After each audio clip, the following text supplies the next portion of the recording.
Hello and welcome to the David Icke Connector Videocast. And this week I'm going to talk about what I call IAMA people, or IAMA people.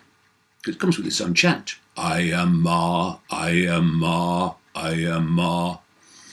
And it usually goes something like IAMA man, woman, Jewish, Hindu, Muslim, Christian, middle class, upper class, working class. And it's what I call label consciousness. And when you break it down, the ills of the world, the conflicts of the world, the illusion and delusion of the world come from this whole concept that I have of IAMA people. Because what it does is self-identify not with who we are, but with what we're experiencing in a very brief period in what we call the world. So, if you forget that what we are is a point of attention within an infinite state of awareness, and that every point of attention, no matter what the IAMA it calls itself or self-identifies with, is a point of attention within the same state of infinite awareness. So all these IAMAs are just experiences for those points of attention. And like I say, very brief. In, IAMA, out. And yet, this IAMA mentality, which self-identifies not with its infinite I, but with the labels given in this transitory little experience of the infinite I, to self-identify with. IAMA, man, woman, Jewish, Hindu, Muslim, Christian, whatever. And someone sent me a song this week, which I loved, and I've put it under this videocast, which kind of encapsulates much of what I'm saying here in these opening thoughts, because it talks about the fact that the IAMA is an illusion, and that what we are is a state of infinite awareness having experiences. Now, once you self-identify not with the true I, that's the one that leaves the body, and people who have had near-death experiences, who've left the body, experienced other realities and then return, that's what is leaving, this point of attention. That's why when they get outside of the body, they can see the body, even though they've got the eyes anymore, because the body's just a vehicle for that point of attention to experience this tiny band of frequency we call the world. But once we forget that, and we've been manipulated to forget it, that's what we're manipulated to do from cradle to grave. If there's a few of you and you want to control the target population globally, you don't want to let them know their true nature. You want to let them believe they are an IAMA. And what does that mean? Once you self-identify with the label, with the experience, instead of the true I, you're already in a state of limitation, of I can't, it's not possible. Because all you can see from the IAMA, which is basically the five sense of reality, is limitation, and I can't, and it's not possible. Another thing, everything and everyone looks apart from everyone and everything else. Thus, you've got this tremendous basic ability and potential for divide and rule, which the few controlling the many in any situation always have to engage in. And so we have people self-identifying with labels, at war and in competition with other people who give themselves different labels, when they are both points of attention in the same state of infinite awareness. So people say, I am a Jew, I am a Muslim, I am a Christian, I am a... Well, here's a question. You are a Jew, yeah? You're a Muslim, yeah? Christian, yeah? Or something else, yeah? Well, how long are you that something you say you are? Because you've come out of the womb, and at some point, in religious families, pretty early on, you've been told you are an IAMA Jew, Muslim, Christian, whatever. And then you accept that, possibly all your life, usually, and then you withdraw from this dimension in the illusion we call death. Do you think you're a Jew or a Muslim or a Christian or a whatever when you get out of here? These things are labels that operate within this tiny band of frequency that called visible light, etc., that we can access, which is so small it's ridiculous. They don't exist beyond it. So when you say, I am a Jew, I am a Muslim, I am a Christian, I am a whatever, you're talking about an experience for a almost infinitesimal period of what we call time. It's not what you are at all. You are a point of attention within infinite awareness having that experience. And then we ask the question, why are you an IAMA that perceives itself as Jewish or Muslim or Christian or whatever? Why? And I can answer that with another question. Why is it that the vast majority of people who identify with being these labels, whether it's Jewish or whether it's Muslim or Christian or whatever, why is it they overwhelmingly, almost entirely, not totally, but almost entirely, come from families that are Jewish or Muslim or Christian or whatever? Why do these IAMAs of different kinds so often, almost entirely really, come from a family of the same IAMA? It's because it's all they've ever heard.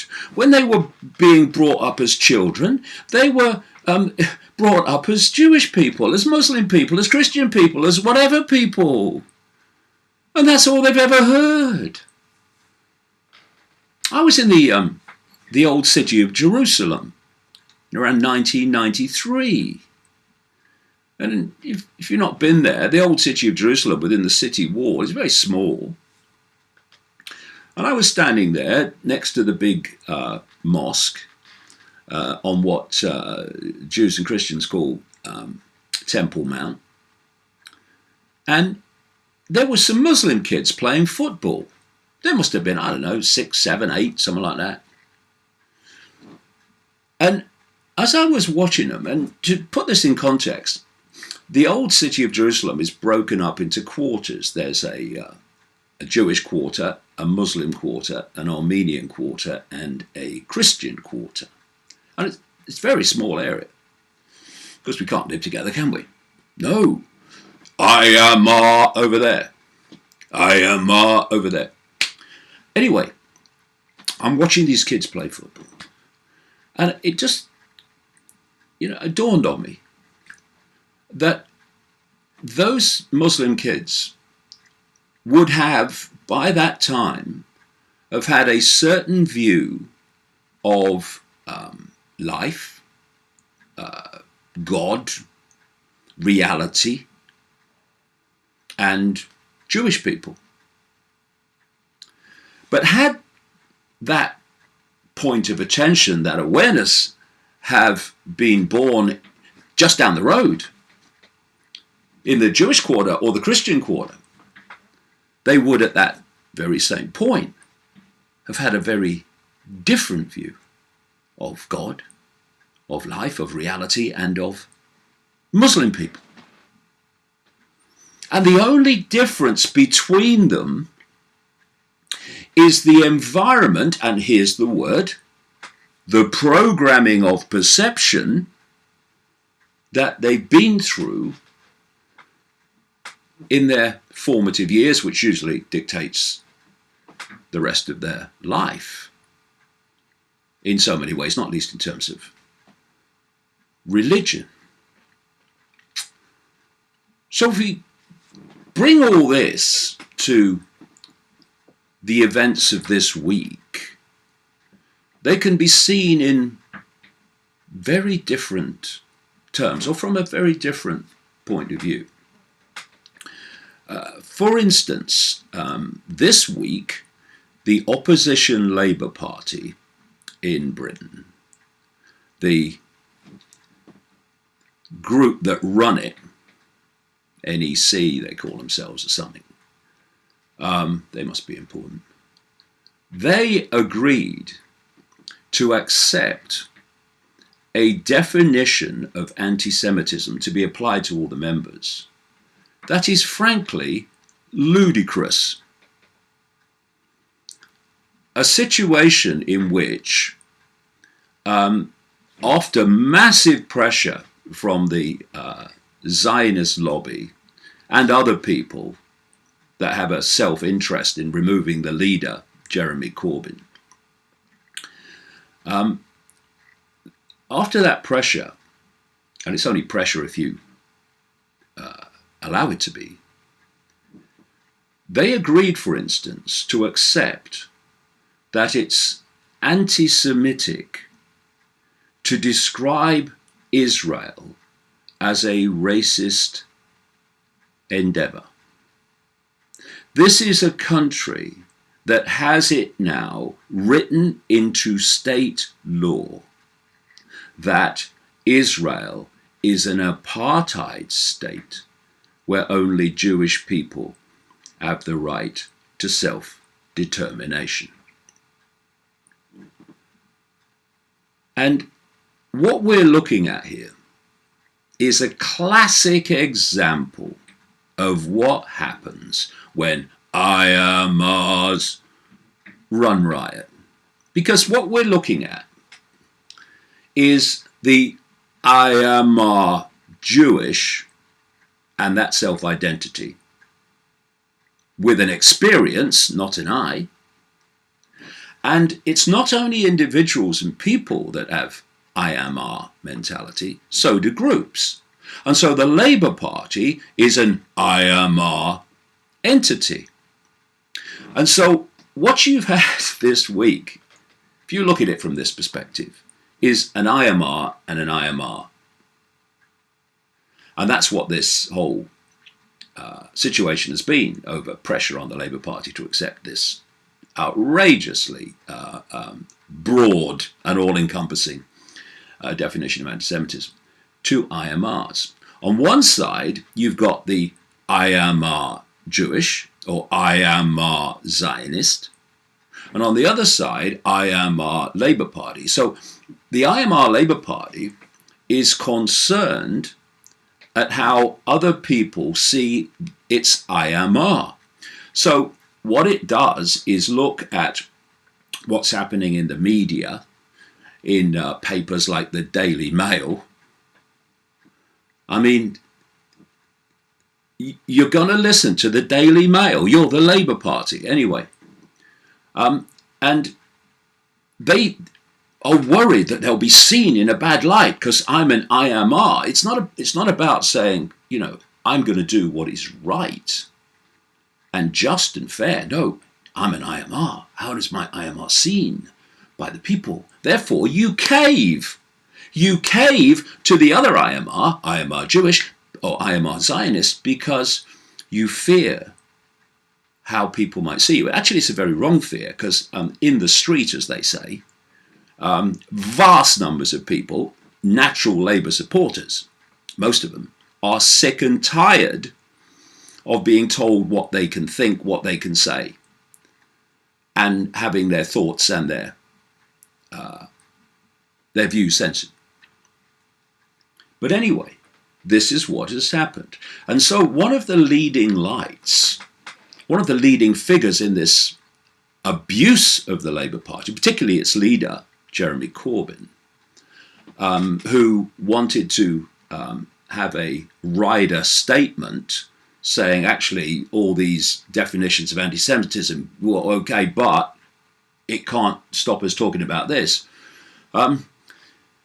which he was denied from doing, by the way, by this IAMA Labour hierarchy.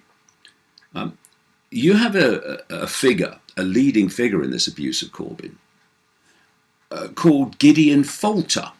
Gideon Falter is the chairman of something called the Campaign Against Anti-Semitism, the CAA, that not only hurls abuse at Corbyn, it hurls abuse at me all the time, trying to get my events cancelled and deny my freedom of speech. Nice people. And this Gideon Falter, obviously, is an IAMA Jewish, IAMA Zionist. That's his self-identity. When actually, Gideon, what you are is a point of attention within infinite awareness. A point of attention in the same infinite awareness that I'm a point of attention of. But you've bought the label. And I haven't. And that's the difference. And you see, it's not about the label so much as the mentality. It's the mentality that will identify with whatever label it's, if you like, born into.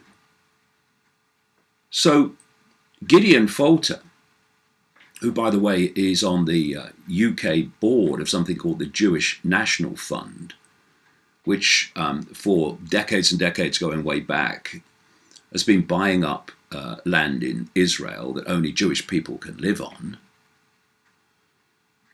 And he's attacking people for being racist. Did I miss something? Is it me? I don't think so. Anyway, if Gideon Falter, with this mentality, had been born into a, say a Muslim background, a Muslim home, he might well now be screaming on about Islamophobia. Born into a Christian home, oh, there's a conspiracy against Christians. That's what IAMA does. It gets you to identify with your experience. And then your experience labels can be played off against other labels. To do what? Divide and rule the target population, so the few can control the many. So the Labour Party, IAMA, succumbed to this abuse from the Zionist IAMA. And we have this situation this week where the London Mayor, Sadiq Khan, who is a IAMA virtue signaller. Now, that's another one of these self-identities. You see it throughout this mentality that people now call progressive. Because they have this idea that they are pure, wonderful people. And thus we have to virtue signal, heart on the sleeve, all the time to show how pure and wonderful and caring that we are. And so being caring and wonderful is their IAMA, it's their self-identity, and they have to keep showing it to us. And they have to keep confirming it to themselves, in case they look at their behavior and realize maybe they're misleading themselves. Anyway, this London Mayor, Sadiq Khan, ordered the removal of offensive posters on London bus stops that said that the State of Israel is a racist endeavour. Of course, it was a reaction to the fact that the Labour Party hierarchy has just agreed that it's not, even though it's written in the law of the land. Oh, God, the London Mayor called it vandalism. I wonder what the Palestinians think about what is done to them, whether that would constitute vandalism. What do you mean? You reckon Sadiq? I don't get it. It comes at a time when, more and more bits of this Al Jazeera television documentary about the Zionist lobby's influence in America come to light. Of course, it was banned by Qatar on the orders of the US government and their allies. But now it's coming to light more and more about that manipulation. We can't say anything. Can't say anything, it's anti-Semitic. And story this week, Palestinians call on international community to intervene as Israeli court okays Bedouin village demolition. So you can demolish villages of Muslim people and then build houses only for Jewish people on that land, but it's not racist. And this is what happens, you see, when you fall into IAMA, because IAMA is always looking after itself. Its point of perceiving the world and situations comes only from its state of IAMA. And once you go into a state of self-identity that says, I am a point of attention with infinite awareness having an experience, you might experience the IAMA, but you don't self-identify with it. And so you have no point of reference that's saying, I'm going to see the world and situations entirely and only from my point of IAMA. What you do is you look at a situation and you judge it on its merits. You don't look at a group of people, be they Jewish or Muslim or whatever, and say they're all bad. And nor do you say they're all good, because patently that's ridiculous. Show me any group of people and I'll show you nice people, I'll show you okay people, and I'll show you psychopathic people among them. All of them, white, black, any of them. So you judge behaviour, because you're not caught in the IMR, you're not caught in that deception of self-identity. And so you'll look at someone like Trump and you'll say, well, much of what Trump says I don't agree with. Oh, wait, yeah, I agree with what you said there. Oh, yeah, I agree with what you said there, because you're not coming from an I am a progressive or I am a Trump supporter. These IMRs are everywhere. And they're completely destroying and pulling apart our society more and more now than ever before. What someone who perceives themselves to be a point of attention within infinite awareness having an experience does, it does what it believes in the moment to be right. Not right for its IMR, but right.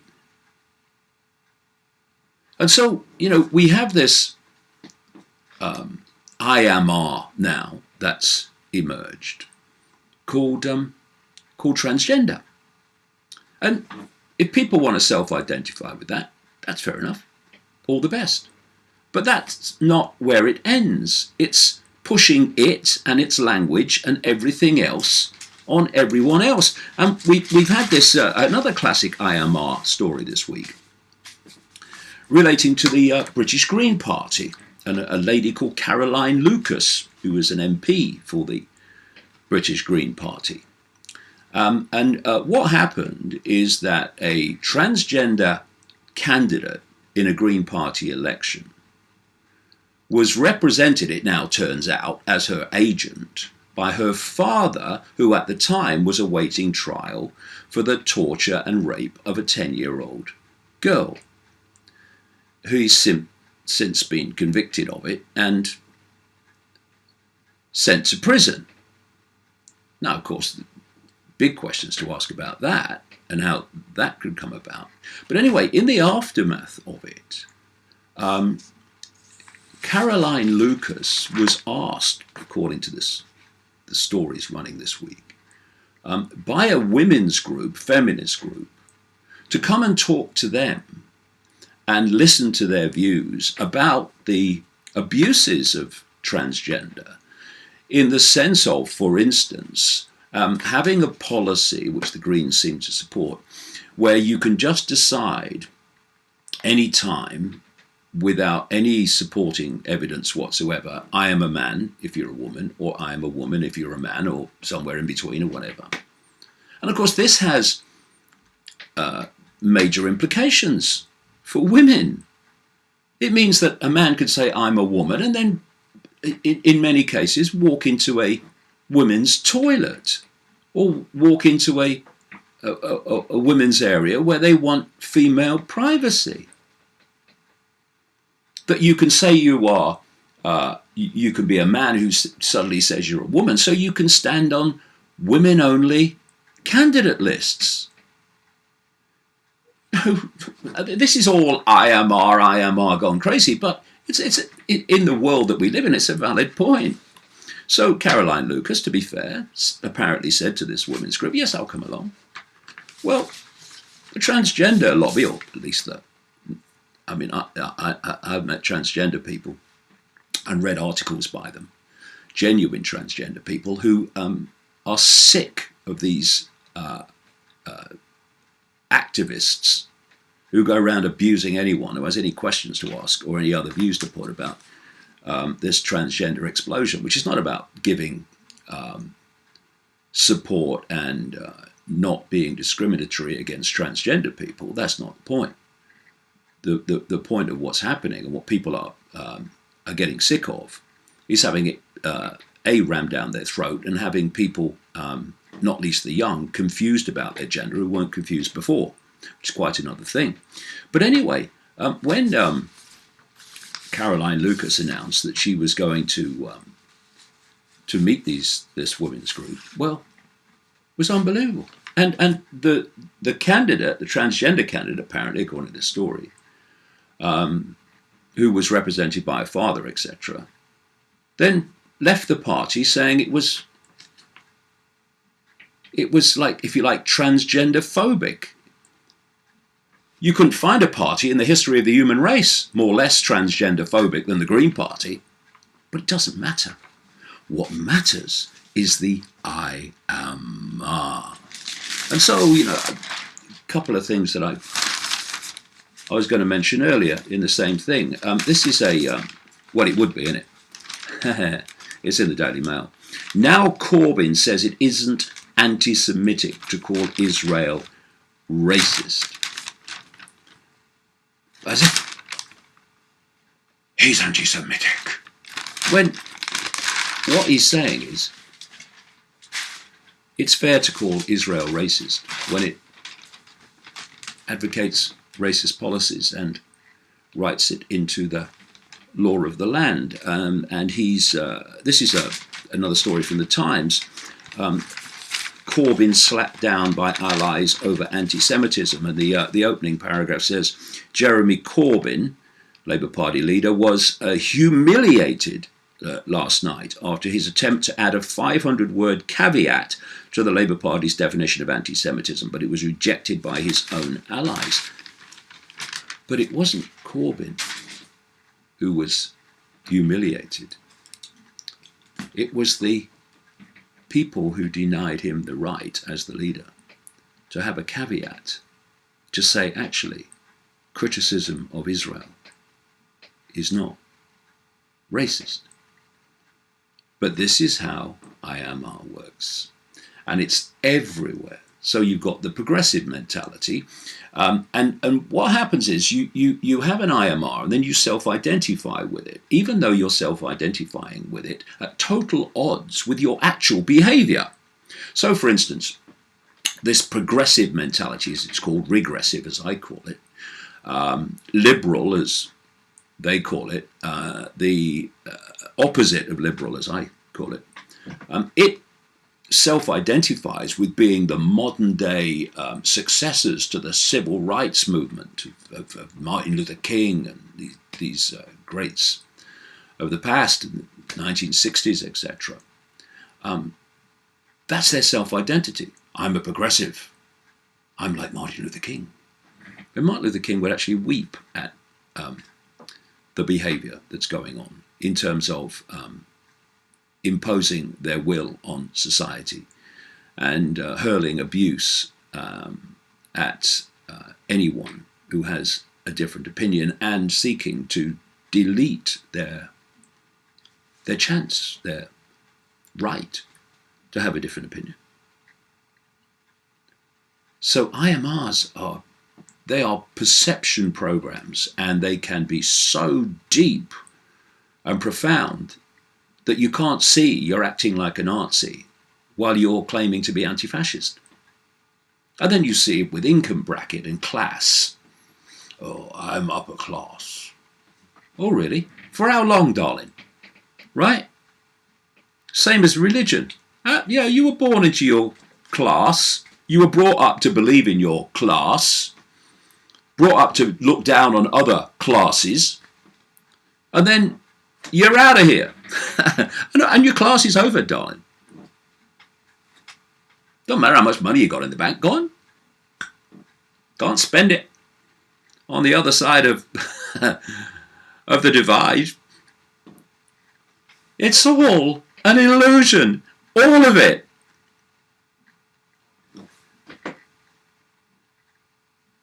But what does it do? It divides and rules the population. And increasingly now, justifies the deletion of any opinion that isn't authorized. And all the time, those hurling abuse at people, you're an anti-Semite. Those running Twitter and Facebook and Google. You've broken our regulations. IAMA. Are all points of attention within the same state of infinite awareness. Same with progressives. Same with Trump supporters. Same with Jews and Muslims and Christians. It's a hoax, ladies and gentlemen. And so many, indeed the vastness of human society, although it is changing, have fallen for it. And if I could give a closing example of the difference between an IMR and someone who's seen beyond it, it is this. Gerald Kaufman was a Jewish member of parliament, very long-term MP in this country.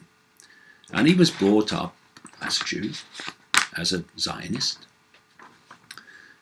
But he was self-aware enough beyond that IMR to see the grotesqueness of so much behavior by those that run Israel. And he said in a speech in the House of Commons, he died in 2017, He talked about his grandmother who was shot in her bed by Nazis. And he said, "My grandmother did not die to provide cover to Israeli soldiers murdering Palestinian grandmothers in Gaza." You see, that's what happens when you set yourself free, at least to some extent here, from IAMA. You see the other person's point of view. You see the situation in its wholeness, not just from the point of view of your IAMA. And when Kaufman died, an article was published, still there, was this week anyway, on the website of the campaign against anti-Semitism, chaired by this guy, Gideon Falter, the guy that's been central figure in attacks on Corbyn. And this article is absolutely classic IAMA in what it said about a thoroughly decent Jewish man who could see beyond the myopia. The Campaign Against Anti-Semitism article said that while the passing of Sir Gerald Kaufman MP is undoubtedly sad for his family and friends, I'm sure your heart bleeds, it also marks the loss of an opportunity. Sir Gerald was the first Labour politician of the Corbyn period to have gone unpunished after publicly uttering indisputably anti-Semitic lies. But of course they weren't. By saying that Jewish money was used to subvert the British government, he was complicit in a centuries-old chorus of those accusing Jews of conspiracy and of showing disloyalty to their own country, both of which are now called anti-Semitic in this new definition of anti-Semitism, which was brought into being, the truth be told, by the Zionist lobby to stop criticism of any kind, basically. They're saying this about a Jewish man whose grandmother was murdered by the Nazis in her bed. Such is the power of IAMA. This is explicit anti-Semitism, it says. The international definition of anti-Semitism as adopted by the Labour Party, this was an early one, explicitly states that making mendacious, dehumanizing, demonizing, or stereotypical allegations about Jews or the power of Jews as a collective, such as, especially, but not exclusively, the myth about a world Jewish conspiracy or of Jews controlling the media, economy, government, and other societal institutions, is anti-Semitic. Gerald Kaufman was not saying that all Jewish people are using their money for manipulative ends. He was saying some are. So how is that castigating an entire group of people? It's not. Any more than what I do in exposing white Americans and white British people from doing the same is racist against white people.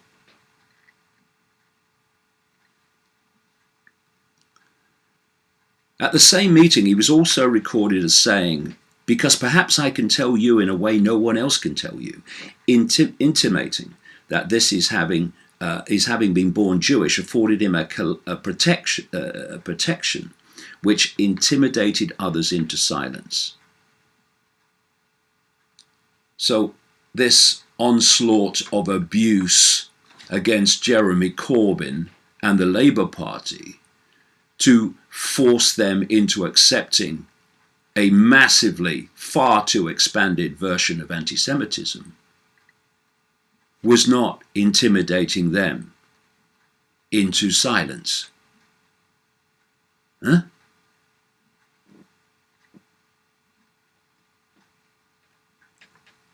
Is political correctness in the face of anti-Semitism any less weak and immoral when applied to Jews?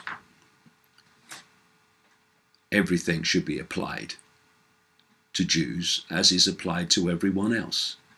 And people's behaviour should not be judged by their group, but by their behaviour. And this is how it ends.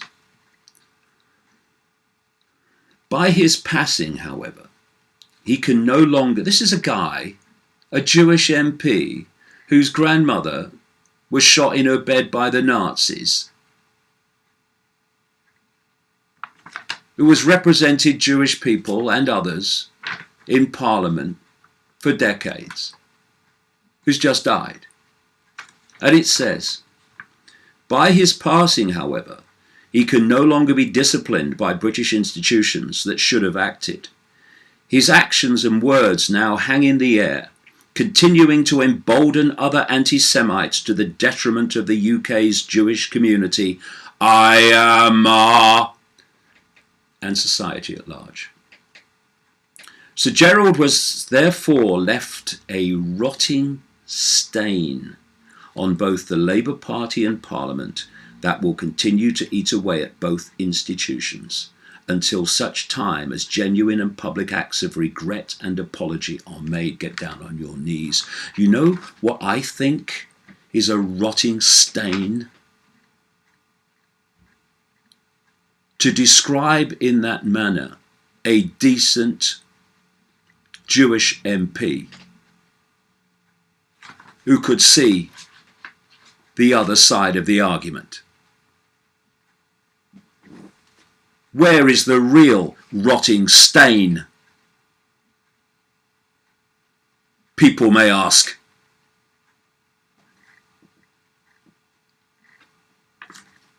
Until then, the campaign against anti-Semitism will continue in our aim of seeing Britain's institutions free of anti-Semitism. IAMA, ensuring they are not places that quietly give poisonous racism a pass. Anyone seen how the Palestinians are treated in Israel? And by Israel? Because it happened to come from the mouth of a rather harmless-looking old Jewish man who happened to be our longest-serving MP.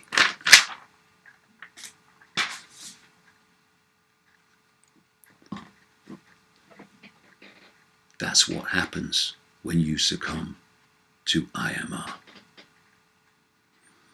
And if this world is going to be sorted out, it's only going to be when enough people realize that their self-identity is a hoax, a mirage, an illusion, and start to self-identify with being a point of attention within infinite awareness, having an experience, and stop thinking they are that experience. Because until we do, nothing can change. Why? Because it's the illusion of self-identity that got us here in the first place.